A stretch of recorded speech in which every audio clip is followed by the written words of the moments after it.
Seguimos con más de Noticias entre Políticos. La pregunta que nos hacemos esta noche, y en la medida que escuchaba los análisis, pues también es la pregunta que ellos se hacen, es si ustedes consideran que estas cifras que da la CEPAL se traducen en la calidad de vida de los dominicanos, si ese crecimiento que anuncia no solamente la CEPAL, sino otras organizaciones internacionales, definitivamente se ve reflejado en la población. Y ya a mí me gustaría ir un poco más allá, porque esa pregunta podemos responderla sí o no.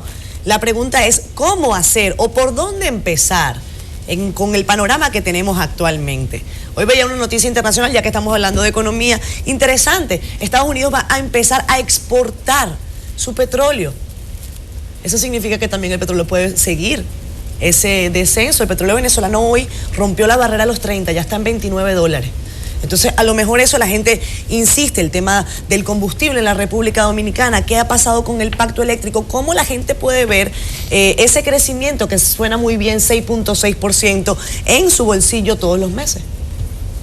Mira, en el caso del crecimiento en la República Dominicana, que como yo explicaba en el análisis, debe darse de manera continua, que sea una consistencia, y para que en definitiva se pueda derramar o desplegar ese crecimiento hacia la clase media, hacia los que menos tienen, se puede reflejar en diferentes aspectos. Una de ellas, como lo definían bien los economistas, tiene que ver con la parte de la generación de empleo. En este gobierno se ha trazado como meta crear 400.000 empleos, ya lleva 300 y pico mil empleos en lo que va de los primeros 3 años. Antes de culminar el año, pues la propuesta del presidente Danilo Medina era crear estos 400.000 empleos. Los resultados están ahí. Por el otro lado, cómo se ha invertido desde el punto de vista de la educación, para que ya en el caso de la educación, ya ahí sí hay que ver el resultado a mediano y a largo plazo, porque la inversión en educación, el crecimiento y lo que se pueda destinar de recursos, es muy difícil verlo de la noche a la mañana, porque estamos hablando de generaciones educativas. En el tema de infraestructura, la República Dominicana ha cambiado los últimos 20 años a nivel de infraestructura. El que recorre el país, el que viene de fuera, se sorprende de cómo en República Dominicana, un país isleño, si una isla puede tener la cantidad de infraestructura y las condiciones que tiene a nivel de carretera, de autopista, de autovías, de elevado, de túneles, y de la cantidad también incluso de carriles. Pero también se puede ver este crecimiento de manera directa en cómo el gobierno ha establecido, desde el punto de vista de salud, mejora en algunos centros hospitalarios que han permitido que incluso centros hospitalarios que son del gobierno público tienen niveles, cuando hablamos de tercer nivel, no del primer nivel y del segundo, por encima de muchos centros, de muchas clínicas privadas. Pero también tiene que ver con la parte en el mismo sector de salud, cómo el gobierno ha llevado el tema de la seguridad social, que implica también un crecimiento y un desarrollo que anteriormente no se tenía. Los gobiernos pasados no tuvieron el reto, la decisión de implementar verdaderamente lo que es la seguridad social, el seguro familiar de salud y la parte de las pensiones, que este gobierno, los gobiernos del Partido de la Liberación Dominicana, tomaron esa decisión y los resultados también están ahí. Pero también, si nos vamos desde el punto de vista del turismo, es decir, la cantidad de visitantes que han venido a la República Dominicana, y que eso se refleja incluso en la mano de obra, en la generación de empleos directos e indirectos, también podemos verlo por ahí. El apoyo a las pequeñas y medianas empresas, que se ha reflejado en el acceso al crédito, no solamente para el tema agropecuario, y donde la República Dominicana, vimos los datos incluso de compras gubernamentales, donde anteriormente tenían una cantidad de proveedores, y eso descentralizando, y que esto se llegara a más empresas ya formalizadas, pues ha logrado llegar hasta 60.000. Es decir, la República Dominicana y el que viene aquí, y aún con los niveles que nosotros esperamos, mejores niveles de desarrollo y de crecimiento, y que puedan seguir precisamente con los gobiernos del Partido de la Liberación Dominicana, para que ese crecimiento que se habla a nivel del Banco Central, que se habla a nivel de los organismos internacionales, pues pueda seguir derramándose y provocando esa gran pregunta que hacía Alexis sobre el desarrollo en cada uno de los individuos. Es decir, que de manera real se puede ver por ahí. Hay cosas que no se ven, que también están implicadas, y por eso es que usted ve que la República Dominicana en 5 periodos consecutivos el PLD ha ganado, y todas las proyecciones dicen que el 15 de mayo del año que viene el PLD va a ganar contundente en primera vuelta. Yo quiero hablarle a la población de manera clara y profunda. Y la verdad es que este informe de la CEPAL nosotros no vamos a debatirlo, Lo que nosotros sí vamos a hablar es de la cantidad de más de 15 informes de organismos internacionales donde establecen lo que está acaeciendo acá en la República Dominicana. Es lamentable. Nosotros no podemos, y como políticos, una de las cosas que nos llama es nosotros ver, decía Deming, que no se puede medir lo que no se mide, no se puede cambiar lo que no se cambia, ni mejorar lo que no se mejora. Pero no la pregunta, Leslie, es sobre la CEPAL. Si te va a otro informe, te sale de la pregunta de la producción. Perfecto, hermano. No os desesperéis. Nosotros no podemos seguir aquí echando, como escuchaba mi hermano Tobías, echando la culpa a gobiernos pasados. Ya los jóvenes que están ahora mismo en la actualidad quizás no conocen de gobiernos pasados. Todo el joven que tiene en la actualidad 34 años, de 18 a 34 años, no ha conocido ningún gobierno más que el PLD. Y no tiene padres y abuelos. Pero lo importante es que ese desconocimiento, yo no te interrumpí, hermano, pero puedes hacerlo, no me vas a incidentar, que ese conocimiento lo ha llevado a ellos a estar sin empleo hoy.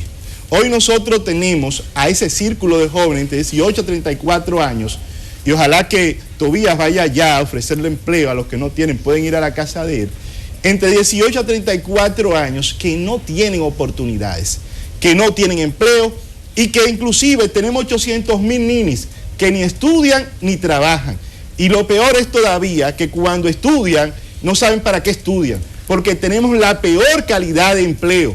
Don Gabriel del Río Doñé, secretario general de la CAS, lo estableció y dijo que el salario promedio aquí oscila entre los 15,000 pesos con una canasta familiar de más de 30,000 pesos. Pero yo quiero hablarle del informe de la CEPAL, como mi hermano todavía quería que hablásemos. Pero, oye, existen más informes. Pero el informe de la IT dice que nosotros somos uno de los países más corruptos y que tenemos en porcentaje de un 100%, nosotros tenemos 29 puntos. Es decir, que somos un país, pero el mismo secretario de Planificación y Desarrollo dice que nosotros en materia de educación estamos en el lugar 146 de 148. Esos son informes, para que vean otros informes también cómo lo llevan. El PNUD del 2014, de aquí fresquecito, también establece que aquí no hay calidad de vida. Entonces, ¿cómo me explica la CEPAL que ese gran crecimiento que ellos están diciendo de 6 dígitos, es verdad? Crecer y desarrollarse no es igual. No es de 6 dígitos, de 6%. De 6%. Eso es un dígito. Perdón, de un dígito, de 6%. Gracias. Usted se está fijando. Óigame, de 6%, ¿ustedes se imaginan que esto se pueda transmitir a los ciudadanos?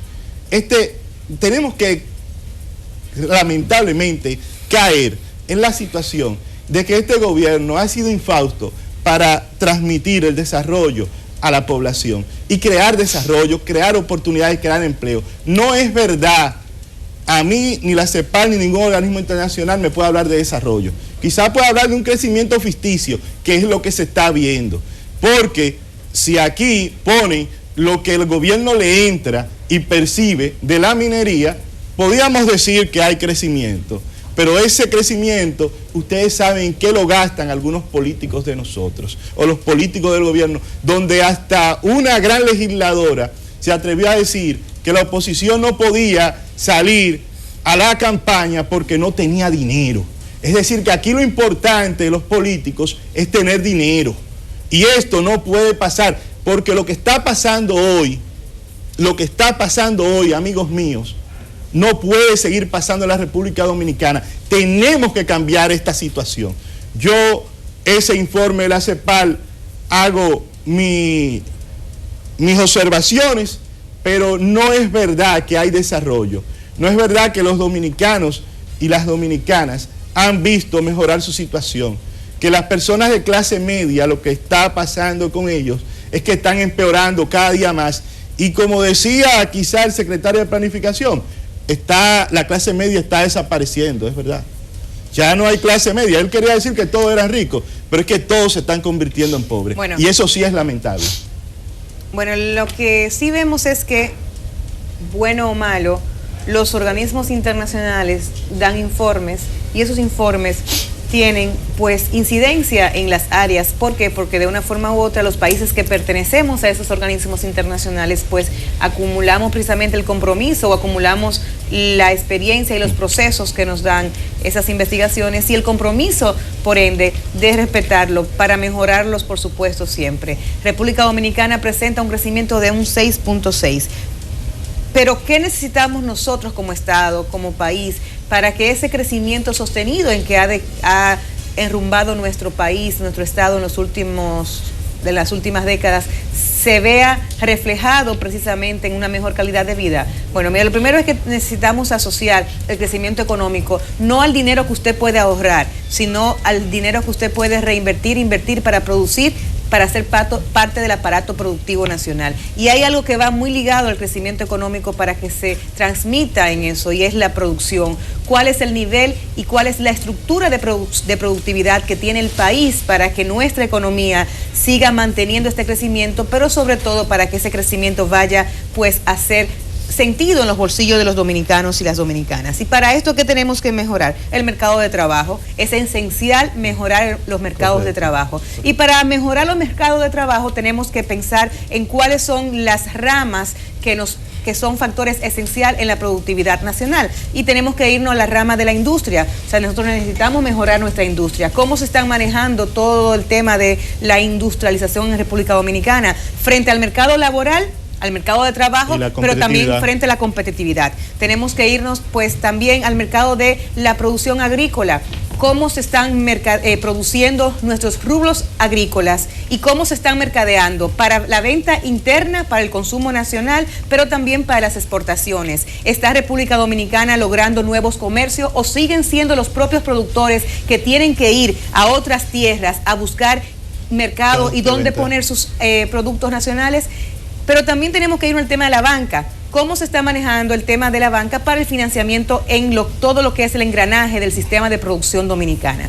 Entonces, ¿cómo se está prestando? ¿A cómo están los intereses en la banca de República Dominicana? ¿Cómo está el acceso al crédito? Pero no al crédito grande, sino al micro y macrocrédito económico. Las emprendedurías. ¿Cómo se está trabajando el tema de la emprendeduría? ¿Se está financiando a los emprendedores? ¿Se le están dando real efectivamente oportunidades con tasas que la banca sea sostenible para la banca, pero que sea también sostenible para que el pequeño emprendedor que arranca un negocio tenga no solamente la capacidad de arrancarlo, sino de permanecer en la competitividad nacional? Y es fundamental cuando hablamos de los diferentes ejes que tienen que ver en la estructura de producción nacional para el tema de medir o no medir el crecimiento económico, es esencial la educación.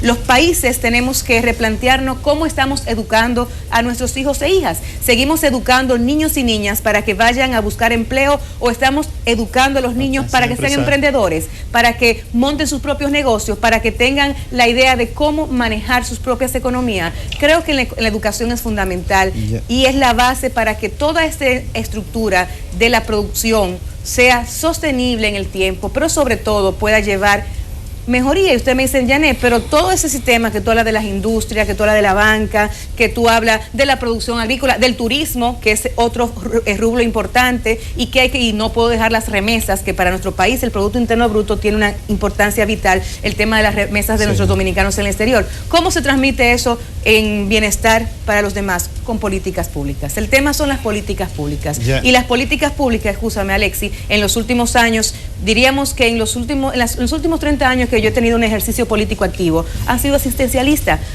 Presidentes, no importa de qué partido, que prefieren seguir dando el pan y no enseñando a pescar a los ciudadanos y ciudadanas. Y ciudadanos y ciudadanas que nos hemos acomodado a que papá y mamá nos den la tarjeta de solidaridad, nos den la comida. O sea, es una reinversión del tema que he planteado, que es una nueva ciudadanía que al final va con los procesos educativos fundamental. La educación es fundamental para replantearnos el tema de una nueva ciudadanía que sea proactiva, participativa, pero sobre todo que tenga como base fundamental lo que siempre anhelamos todo, el bienestar social. Janet, muy buena conceptualización. Y conversaba esta mañana con la licenciada Michelle Martelly Contreras y me decía una joven muy inteligente, preparada, sí, me decía lo mismo.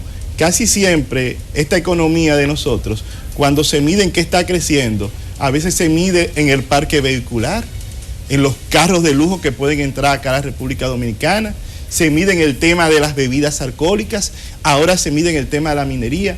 ¿Y qué es lo importante? Es educar, es crear una nueva ciudadanía y educar en valores. Pero cuando nosotros vemos el informe del PNUD que establece que nosotros somos uno de los países más desiguales de América Latina, entonces tenemos que decir que estamos andando mal.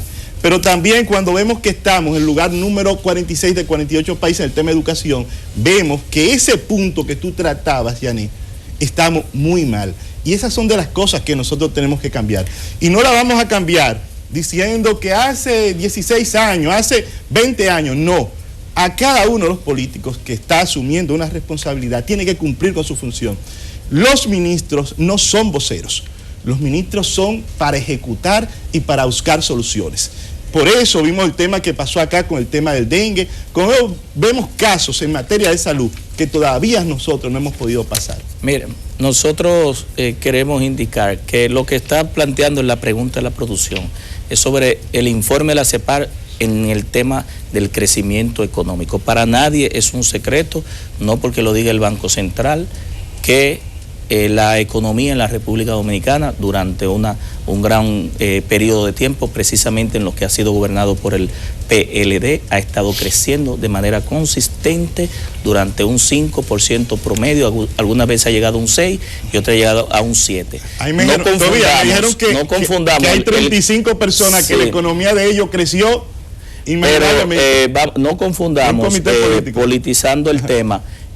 Al televidente que está de aquel lado, el tema del crecimiento económico con el desarrollo humano. Los informes que hace el PNUD sobre desarrollo humano y que precisamente son pagados por el Ministerio de Economía, Planificación y Desarrollo para ver cómo eso que explica precisamente Yané, esas políticas públicas que van en las diferentes vertientes, en educación, en salud, en vivienda, en medio ambiente, en generación de empleo y en todas las políticas públicas, en transporte, cómo eso se derrama hacia la población, cómo esos niveles, por ejemplo, que se miden a nivel internacional, como los objetivos de desarrollo del milenio, cada uno de los países, sea en vía de desarrollo, los países desarrollados o los países emergentes o en crecimiento, van logrando los niveles de desarrollo humano o desarrollo pleno. Entonces, el gran reto de los gobiernos es esa gran brecha entre cómo precisamente derramar ese crecimiento económico, que lo importante es que haya crecimiento, porque nosotros tuvimos gobiernos que fueron -2 y que quebraron todos los bancos, es decir, fueron desastres y por eso usted ha visto... Los bancos no lo quebraron bueno, pero hubo una situación de mal manejo. No, mira, y ahí te quiero hacer un paréntesis. Los bancos lo quebraron los banqueros y los dominicanos queremos vivir un nivel de vida que no producimos para ello. Pero déjame terminar el análisis, nos enliamos. Déjame terminar el análisis, porque el crecimiento que se dio en los gobiernos pasados fueron negativos y eso están ahí, los resultados están ahí. Y bien lo decía el profesor Juan Bosch, como muy sabio conocedor no solamente de la política, sino de la parte social y de la economía, que lo explicaba en detalle. Si la economía va bien, la política va bien y por ende el pueblo premia a los gobiernos que establecen esas políticas públicas en beneficio de la población. Tú mencionaste a Juan Bosch, pero Juan Bosch hacía rifa de un carrito Lada y vendía los boletos a 100 pesos. Danilo Medina está haciendo una rifa donde está vendiendo la entrada a 2 millones de pesos. Es verdad que la economía está... Pero es mucho decir. Pero es mucho decir. A lo que vivió un hombre y predicó con su ejemplo. Hoy la gente de Juan Bosch. Tú estás hablando de un candidato del siglo XXI que tú estás propugnando y quieres irte al 1983. Todos llevamos lo particular. Así que la memoria te traiciona. Sí, a mí no me traiciona. Quien te traiciona a ti, porque tú eres que lo trae acá. Tú eres que trae a Juan Bosch acá. No, porque tú eres que trae a Juan Bosch. Entonces tú traes parte de Juan Bosch, pero tráeme la dignidad. Mira, te voy a decir algo. El verdadero PLDista hoy se siente avergonzado, hermano. Mira, hermano, el verdadero PLDista. Cuando vio a David que fuera hoy se dio un tiro. Óyeme, tú tienes que preguntarte qué es lo que está pasando. No hables por los PLDistas, déjanos nosotros. Habla por los PRMistas. Yo escucho. Es una ramita desprendida del PRM que todavía ni siquiera tiene candidatura. Escúchame, el PRM y el PRD ni siquiera candidatura tiene.